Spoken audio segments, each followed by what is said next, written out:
Hi, so we're now today in chapter 21 to talk about GST, PST, HST in Canada. GST, HST, and PST are different administered in Canada. GST, HST is for goods and services taxes and harmonized sales taxes. That is administered with federal government, but PST is administered by provincial government.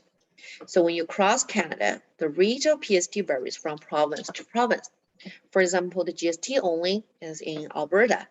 GST and PST will be in Manitoba, Saskatchewan, BC, the rate from 5% to 7% as of 2019. GST and QST, it works for Quebec. HST works for Ontario, New Brunswick, Newfoundland, Nova Scotia, and Prince Edward Island. So HST includes the 5% GST and provincial rate that varies from 8 to 10%. This gives overall rates of 13 to 15%. HST eliminates the need for dual administrative system as it is only administered by the federal government. GST and HST is a value-added tax. Each time there is a transaction of each stage of process, GST and HST are all the way charged from the manufacturer, the wholesaler, to the final customer. While PST is a consumption tax, so it's only charged to the final customers only. So let's see the next slide. How the GST, HST, and PST charges in Canada. We start with the manufacturer. So the manufacturer sells to the wholesaler to connect, charge GST, and remit to government, and then goes to the wholesaler. The wholesaler pays GST because they purchase products from the manufacturer, and then they collect the GST from the retailer, and then they remit the differences between the payment and the connected amount.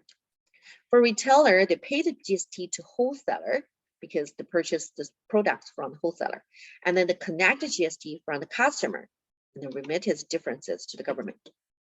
For the final customer, they only pay the GST, okay, because they only purchased from the retailer. But if the customers in the province, which the province will charge PST, the customer will still need to pay PST. Okay, so let's see a method used to calculate GST, HST in Canada. It's called invoice credit method. So let's see the manufacturer connected 5% GST on the $10,000 sales. So they need to remit $500 to the government. Okay, and then the wholesalers pays 5% GST on $10,000 purchase from the manufacturer. So they need to deduct $500. And then they connect 5% GST from the retail store. So they need to pay on the $25,000 sales, you need to pay $1,250 GST. So the differences for wholesaler to remit to the government will be $750. And the retail store pays $500 GST on $25,000 purchase, which is $1,250. And then the retail store connect 5% GST on the $50,000 sales to the customer. So you add in $2,500. The differences will be $1,250. So when you get the total GST remitted will be $2,500. So the overall result of the GST is 5% to apply to the final sales, which is 5% times $50,000 equals to $2,500. Because the GST is assessed in every stage of the transaction. So the government gonna get their revenues sooner rather than wait till the very end of the final sale to the customers. Okay. So let's see the next slide. We are talking about how GST and HST get charged. So the GST, HST get charged on taxable supplies. And the taxable supplies will fall into two categories. The first category is called full taxable with GST rate 5%. And then the examples including the restaurant meals, beverage, clothing, footwear, furniture, legal accounting fee, transportation Canada. This is known as fully taxable supplies. Another category named zero rated with a GST charge was 0%. So the examples including prescription drugs, medical devices, household basic groceries, most agriculture, and fishing products. These zero-rated supplies are said to be taxable. They're only because the tax at 0% rather than the regular GST HST rate, but we still call it as a taxable supplies. So if you're a vendor with sales of either fully taxable and zero-rated supplies, you're eligible to claim the GST HST credit, which you paid in your business. The business paid related GST HST, so this amount will be paid back to the vendor. It is known as input tax credit or ITC. Now, the tax supplies can be either fully taxable with 5% GST or zero-rated is 0% GST. When the vendor with taxable supplies will get full input tax credit on their expenditure. Another category of exempt supplies, which means there's no GST HST connected and charged, and there's no ITC. The vendor with exempt supplies cannot claim the ITCs. The examples including basic health care or dental services, financial services, sales of used residential house or long-term residential rents, education course leading to certificates or diplomas, child care expenses. So all those are exempt. The vendor with this exemption supplies cannot claim the input tax credit. Because the vendor of exempt supplies are not eligible for ITCs, usually what happens is the GST HST be paid on their expenditure is the cost of doing business that will result in a higher price passed on to customer. So they're going to charge more because they cannot get credit back. Now, we'll go to the next slide. We're talking about who's required to register to a GST HST. So the requirement to register. If the person is providing taxable supplies in Canada, they're required to register. So taxable supplies could be fully taxable or zero rated. There is an exception for small suppliers. So when we take an exemption for small suppliers threshold, if you have less than $30,000 per year in taxable supplies, you do not need to register. It's not required mandatory by the government. But you may volunteer to register to charge the GST HST because that will allow you to claim for income tax credit.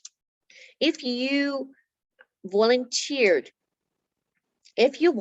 register as a small supplier, you will have to charge the GST HST, but you could claim all the GST HST you paid for expenditure in your business. Now, how do we test the $30,000 per year?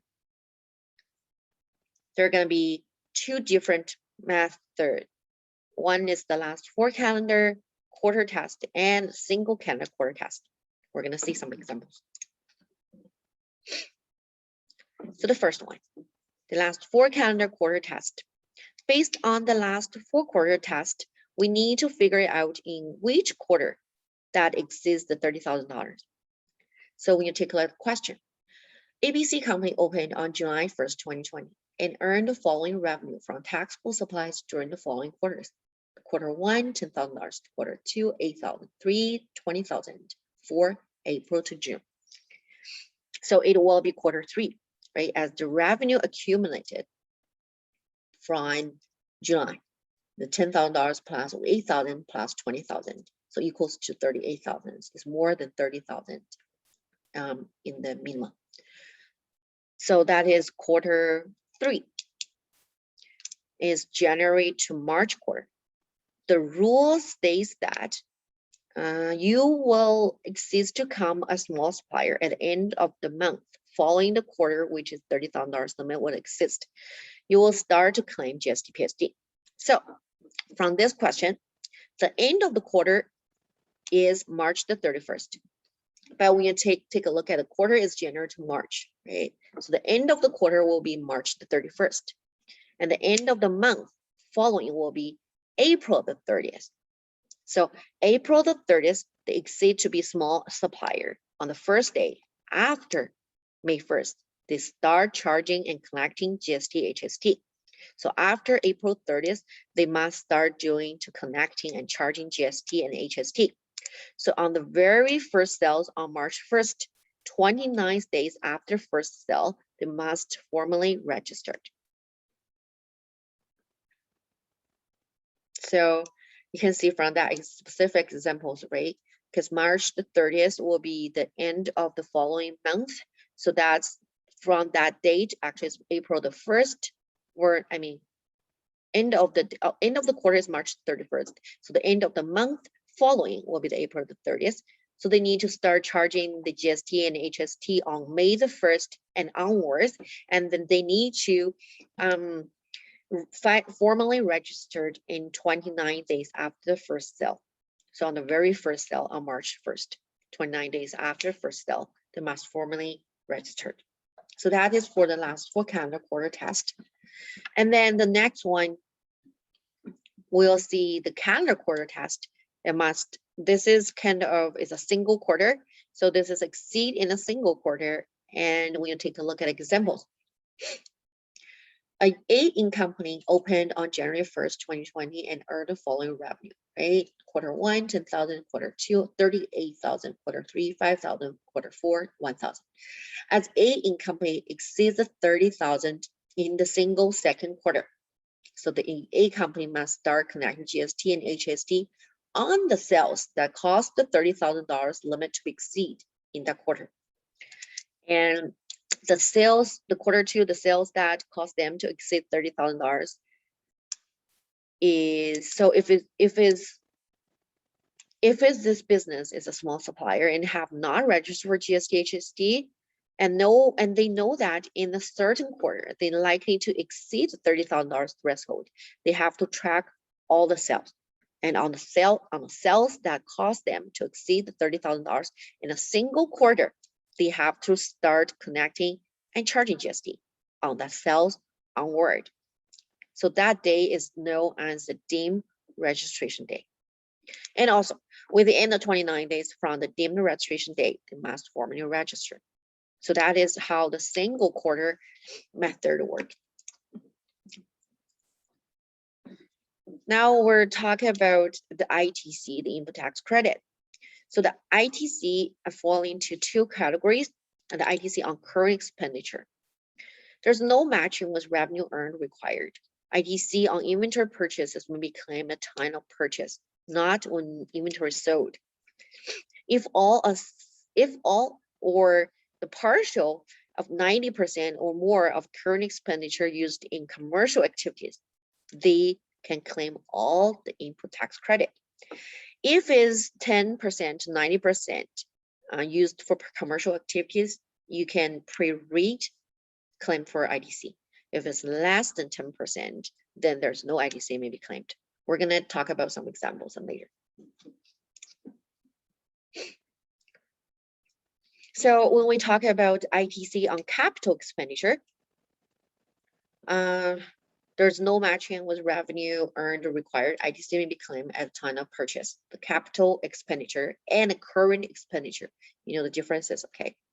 The capital real property, including the land or building, ITC claim based on the same rule as with current expenditure. All ITC, if it's 90% on commercial, you claim everything. But if it's between 10% to 90% commercial activities, you just prorate it. And there's no ITC if it's 10% or less on commercial activities.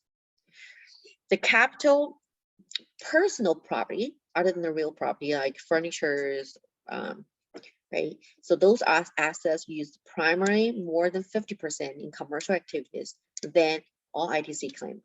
Or if it's lower than 50%, there's no ITC can be claimed. Now, there are also some restrictions on claiming ITC on certain items. You can check at your textbook.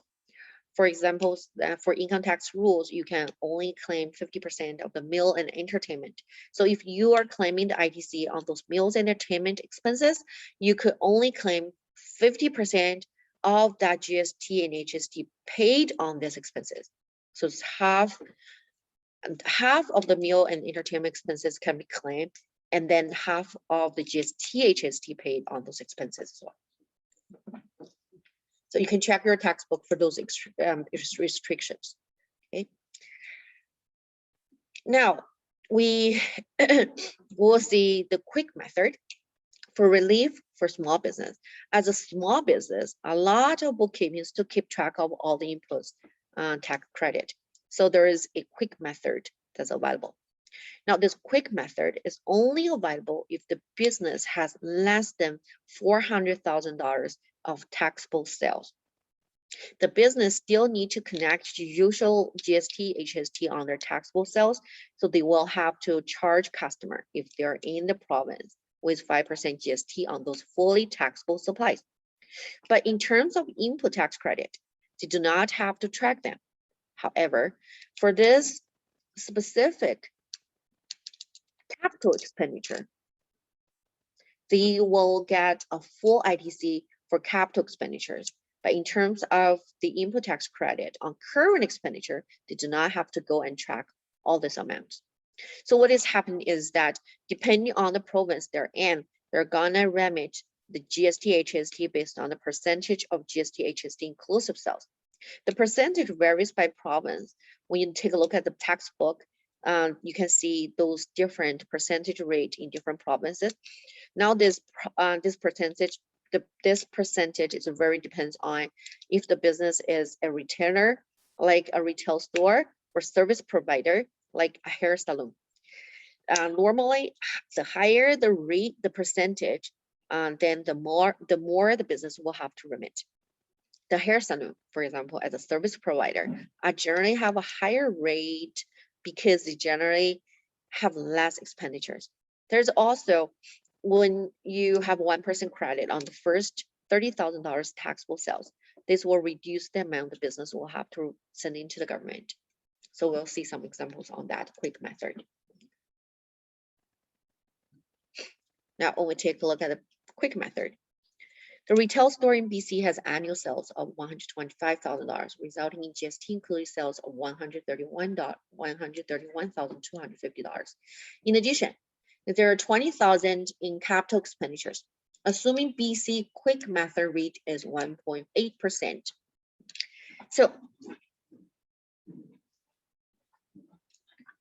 So now for the business has a bunch of current expenditure, but they do not want to keep track of all the input tax credit, so they apply quick method.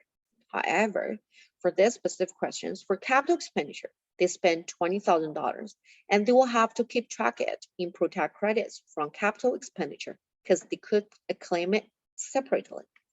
Assuming BC has a quick method for 1.8% for retail store, what they will do, they will still charge customer 5% GST on all those sales. But when they come to send in the GST to the government, they take 1.8% of the GST inclusive sale, 131,250, right, times 1.8% equals 2,363. So they do not do that, take off the 5%, deduct 1.8%. It just directly applies the 1.8%. It's a lot quicker. So people are sometimes confused about the GST inclusive sales or the before GST sales. So you can see that the annual sales 125% is before tax sales. So you have to include in the 5% GST because it's in BC.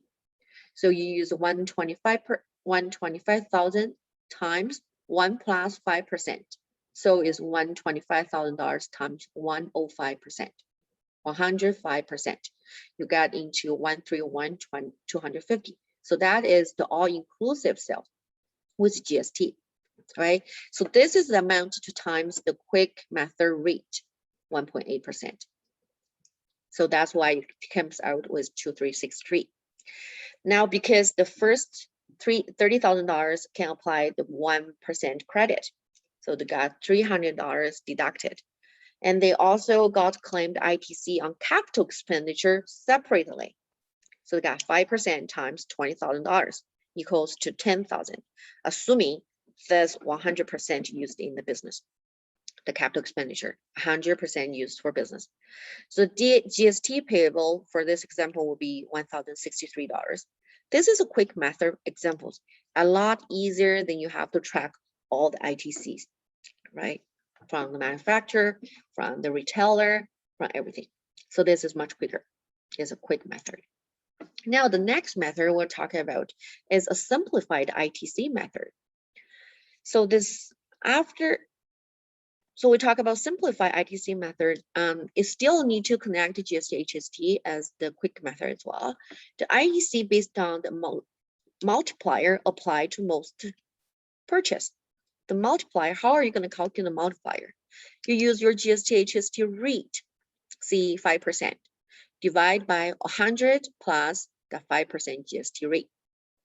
So for example, BC business has $100,000 in expenditures.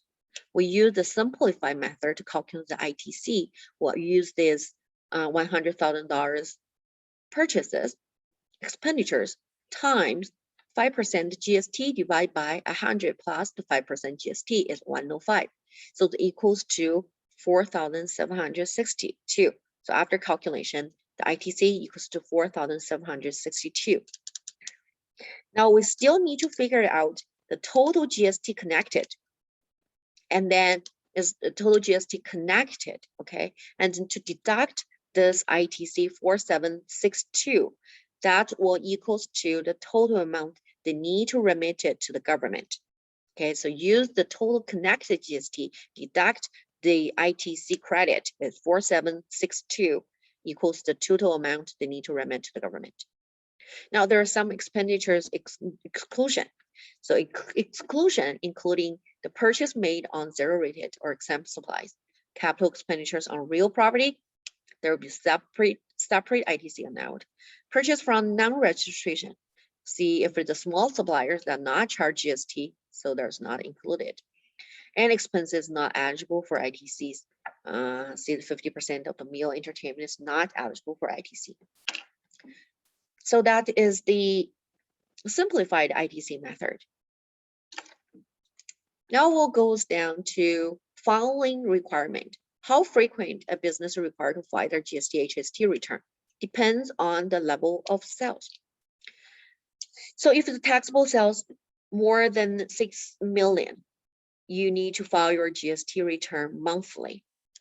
Due 1 month after the end of the filing period. So see if the business operated in a calendar year.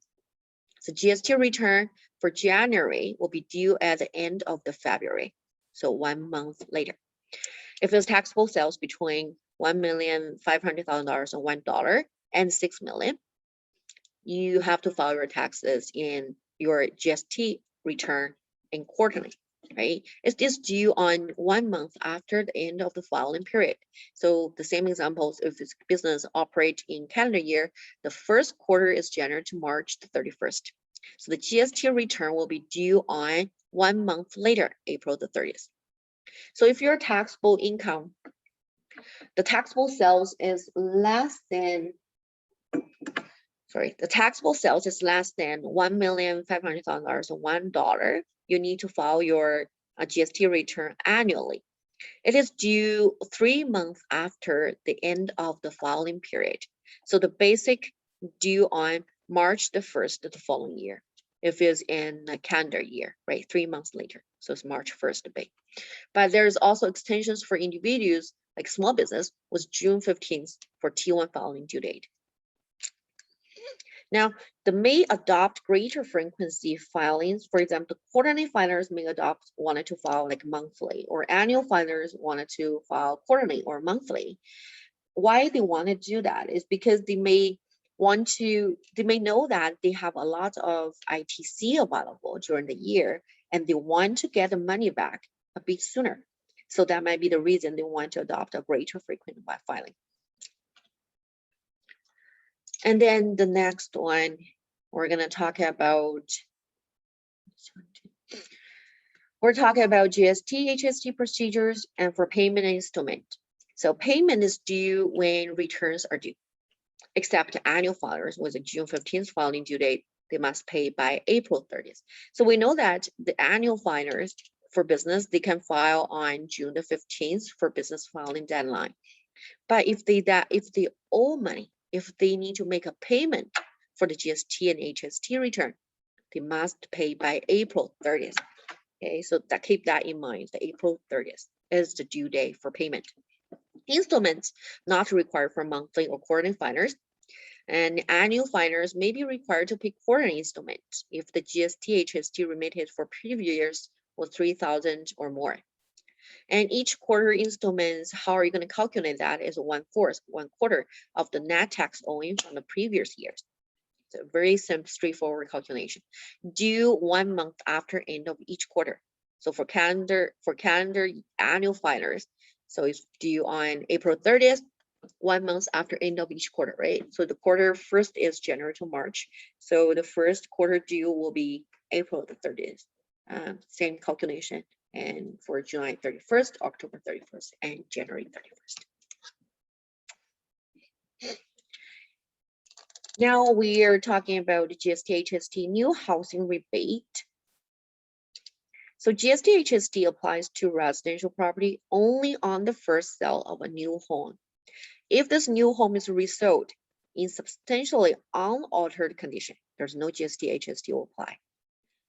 But if there is a renovation, say if you did some renovation on the kitchen, then the GST HST will be charged on the materials and other costs going into that renovation. Okay. So GST provinces, rebate equals 36% of GST paid. The HST provinces or rebate and price threshold varies. You can check out the tax book, we'll see. The maximum GST rebate will be 36% times the 5% times $350,000, which is $6,300. Phased out if the home over $350,000 and rebate completely eliminated for home costing more than $450,000. We will see some example in later slides, so no worries. The orphan purchaser will assign rebate to home builder. Okay, so you do not need to file to fill the form and then submit it by yourself to get the GST rebate.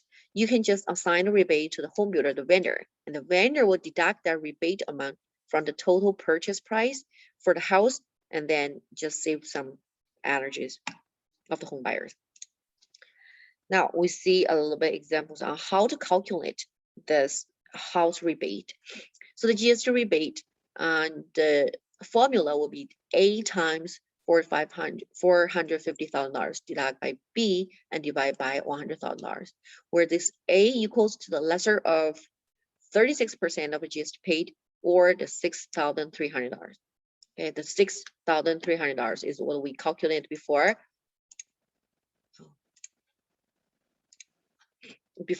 As this total amount times 5% times 36 rebate rate, right?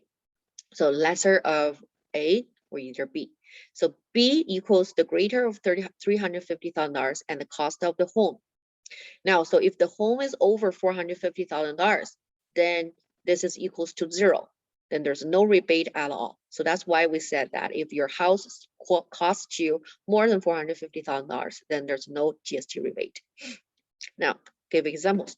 On July 1st, Kenny acquires a new home in Samoa, BC at a cost of $358,000 and $500. Oh, okay, so it's 358 and 500 round type. So GST paid was 5% of the total cost, which is 19,250. So when you do need to calculate the GST rebate, we compare A is a lesser of 36% times the 19,250, which is equals to 6,930 and $6,300 we calculated before. So we compare those two numbers, the lesser is $6,300. And B will compare the greater of $350,000 and the house cost of $385,000. Then the greater will be $385,000 of the cost of the house, right? So we use $450,000 deduct the cost of the house, which is equals to 6,300, right? So which is times the 6,300 and divide by $100,000. The total GST rebate will be 4,095.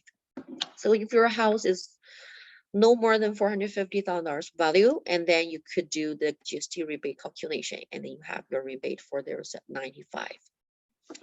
So I think that is the end of the chapter 21. Good luck on your study.